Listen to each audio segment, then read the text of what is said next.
एक बार की बात है। एक गांव में रोनी और रिया नाम के पति पत्नी रहा करते थे। दोनों की नई नई शादी हुई थी। रोनी और रिया एक दूसरे से बहुत प्यार करते थे। एक अमावस वाली रात रोनी उठता है और घर के बाहर निकल जाता है। रिया भी उठ जाती है, पर डर के मारे कुछ नहीं बोलती। ये रोनी हर अमावस को ना जाने कहाँ चले जाते हैं। अगर इन्होंने अपनी कसम ना दी होती तो मैं जरूर पूछती। रिया रात भर बेड पर यूं ही बेचैन लेटे लेटे रोनी का इंतजार करती रहती है। अगली सुबह रोनी घर वापस आता है, लेकिन रिया रोनी से कुछ नहीं बोलती। एक दिन रिया रोनी से बोलती है, रोनी, तुम अमावस की रात कहाँ जाते हो? इसके बारे में क्यों नहीं बताते? मैं आखिर पत्नी हूँ तुम्हारी, मुझे जानने का हक है। लेकिन रिया की बात सुनकर रोनी को गुस्सा आ जाता है और वो रिया को डांट देता है। रिया, मैंने तुमको शादी से पहले भी बोला था कि तुम मुझसे अमावस की रात के बारे में कुछ नहीं पूछोगी, ना ही कोई सवाल करोगी। अगर तुम्हें मेरे साथ रहना है तो रहो, नहीं तो चली जाओ। रोनी को यूं गुस्से में देखकर रिया डर जाती है और वहां से चली जाती है। लेकिन उसके मन में रोनी की बात घर कर जाती है। तुम कुछ भी कहो रोनी, मैं अमावस की रात का रहस्य जानकर रहूंगी। धीरे धीरे समय बीत जाता है और अमावस की रात फिर से आ जाती है। रात के समय कुत्ते जोर जोर से भौंकने लगते हैं। हवाएं जोर जोर से चलने लगती हैं। रिया भी आंखें बंद कर सोने का नाटक करने लगती है। रोनी रात में उठता है और दरवाजा बंद कर बाहर निकल जाता है। रिया भी उसके साथ उठ जाती है। आज मैं जानकर ही रहूंगी कि ऐसा क्या है इस मनहूस अमावस की रात में। ऐसा कहकर रिया रोनी का पीछा करने लगती है। रोनी चलते चलते एक गुफा के अंदर घुस जाता है। रिया भी पीछे पीछे वहां तक आ जाती है और गुफा के अंदर झांकती है। गुफा में बहुत अंधेरा होता है। अरे बाप रे, गुफा में तो बहुत अंधेरा है। ये रोनी इतनी अंधेरी गुफा में क्या कर रहा है? तभी उसे रोनी के तड़पने की आवाज आती है। रोनी की आवाज सुनकर रिया से रहा नहीं जाता और वो डरते डरते उस अंधेरी गुफा में घुस जाती है। जैसे ही वो थोड़ा आगे जाती है, वहां रोनी अकेला खड़ा तड़प रहा होता है। रिया डर के मारे वहीं छुप जाती है। ये रोनी को क्या हो रहा है? ये क्यों तड़प रहा है? रोनी की आवाज बदलने लगती है और वो कुत्ते की तरह रोने लगता है और उसका शरीर भी धीरे धीरे बदलने लगता है। ये देखकर रिया की हालत खराब हो जाती है और वो बहुत डर जाती है। अरे बाप रे, ये तो इंसान से कुत्ता बन रहे हैं, वो भी इतना डरावने। इधर कुत्ता बनने के बाद रोनी गुफा से बाहर निकल जाता है और रोड पर घूमने लगता है। तभी उसे लखन नाम का एक शराबी दिखता है। रोनी उसके पास जाता है। तू ही अपुन का सच्चा दोस्त है। इतनी रात में अपुन अकेले घूम रहा है, लेकिन साथ सिर्फ तू दे रहा है। ले दारू पी मेरी जान और जिंदगी के मजे ले। लेकिन कुत्ता लखन को देख गुस्से से गुर्राने लगता है। इस बात पर लखन को गुस्सा आ जाता है। अबे शराबी, समझा क्या अपुन को? एक तो तेरी औकात से महंगी दारू दे रहा अपुन, ऊपर से अपुन को इच घुर्रा रहा है। चल भाग यहाँ से। ऐसा कहकर लखन जैसे ही कुत्ते को मारने की कोशिश करता है, कुत्ता लखन के ऊपर हमला कर देता है और थोड़ी ही देर में लखन को मार डालता है और उसे खाने लगता है। ये सब रिया दूर खड़ी देख रही होती है।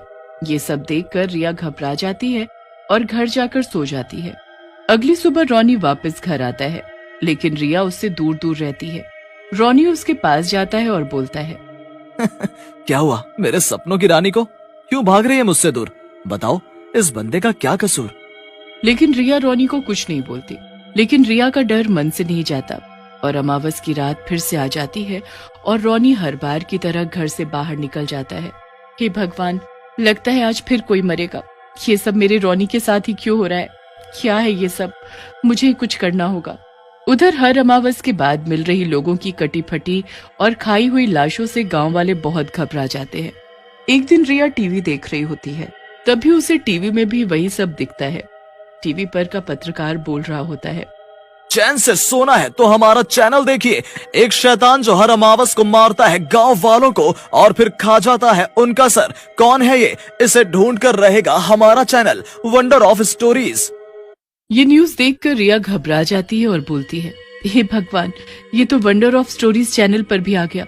यहाँ के रिपोर्टर तो बहुत तेज हैं। इससे पहले इन्हें रोनी के बारे में कुछ पता चले, मुझे रोनी को इस मुसीबत से निकालना होगा। उधर रोनी भी अपने साथ हो रही इन बातों से बहुत दुखी हो जाता है। हे भगवान, ये सब क्या हो रहा है? इन सब लोगों की मौत का कारण मैं हूँ। मुझे अपने आप को मार डालना चाहिए। ऐसा कहकर रोनी एक चाकू से अपने आप को मारने जाता है, लेकिन तभी वहां धुआं ही धुआं हो जाता है और धुएं में से एक चुड़ैल बाहर निकलती है। रॉनी रॉनी रॉनी, तुम अपने आप को नहीं मार सकते। तुम जब भी कोशिश करोगे मैं यहाँ आ जाऊंगी, मेरे गुलाम तुझे बचाने। रॉनी चुड़ैल को देखकर गुस्से में आ जाता है। रॉनी, तुझे तो मैं आजाद कर दूंगी, लेकिन फिर तेरी जगह कौन आएगा? मुझे तो तेरी पत्नी रिया भी अच्छी लगती है, क्यों ना उसे भी तेरे जैसा ही बना दूं? हाँ?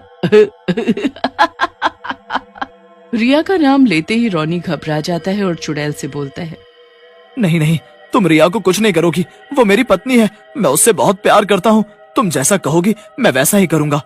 रॉनी की बात सुनकर चुड़ैल कहती है, That's like my boy. चुपचाप जो मैं बोलूं करते रहो, नहीं तो अगला नंबर रिया का। ऐसा बोलकर चुड़ैल वहां से गायब हो जाती है, लेकिन रिया रॉनी और चुड़ैल के बीच हुई सारी बात सुन लेती है। रिया रॉनी के पास जाती है और बोलती है, रॉनी, मुझे नहीं पता था तुम मुझसे इतना प्यार करते हो। तुम चिंता मत करो, मैंने सब सुन लिया है और मैं तुम्हारे साथ हूँ। हम मिलकर इस चुड़ैल का सामना करेंगे। फिर अगले दिन रिया रॉनी के साथ जंगल में एक साधु के पास जाती है। रॉनी को देखते ही साधु मुस्कुराते हुए कहते हैं, आओ रॉनी बेटा, मुझे पता था तुम एक दिन जरूर मेरे पास आओगे, मैं तुम्हारा सालों से इंतजार कर रहा था।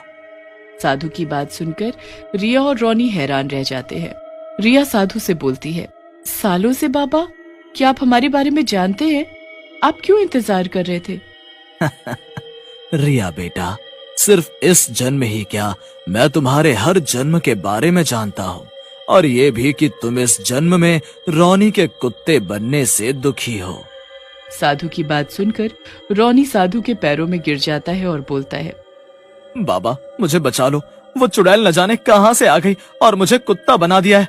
वो हर अमावस को मेरे हाथों निर्दोष लोगों को मरवाती है, मुझे बचा लो बाबा। बेटा, वो पिछले जन्म में तुमसे प्यार करती थी, लेकिन तुमने उसे ठुकरा दिया था और उसने आत्महत्या कर ली थी। तब से वो चुड़ैल बनकर तुमसे बदला ले रही है। लेकिन बाबा, अब क्या होगा? हम उस चुड़ैल के चंगुल से आजाद होना चाहते हैं, कोई रास्ता बताओ बाबा। रास्ता तो है रिया, लेकिन उसके लिए तुम्हें अपनी जान देनी होगी और चुड़ैल बनना होगा, क्योंकि जीते जी तो तुम उससे मुकाबला नहीं कर सकती। साधु की बात सुनकर रॉनी घबरा जाता है और बोलता है, नहीं नहीं बाबा, मैं ऐसा नहीं कर सकता, कोई बात नहीं, मुझे मर जाने दो।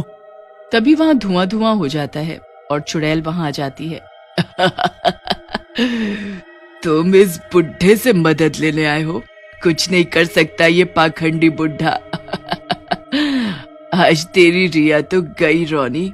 लेकिन तभी वहाँ एक चुड़ैल और आ जाती है और पहली चुड़ैल को देख देख कर हंसने लगती है। मेरे रहते तू मेरी रॉनी को छू भी नहीं सकती। अपनी बेइज्जती देखकर चुड़ैल दूसरी चुड़ैल से लड़ने लगती है, लेकिन दूसरी चुड़ैल बहुत ताकतवर होती है। वो कुछ ही देर में चुड़ैल को मार डालती है। तू मेरे जीते जी कुछ नहीं कर पाएगी मेरे रॉनी का। रॉनी साधु के पास जाकर बोलता है, बाबा, मेरी रिया को ठीक कर दो, नहीं तो मैं भी अपनी जान दे दूंगा। तुम चिंता मत करो बेटा, जाओ और अपना और अपनी पत्नी का ख्याल रखो। ऐसा कहकर बाबा चुड़ैल बनी रिया के ऊपर पवित्र गंगा जल छिड़क देते हैं। रिया एकदम से ठीक हो जाती है और साधु बाबा भी वहां से गायब हो जाते हैं।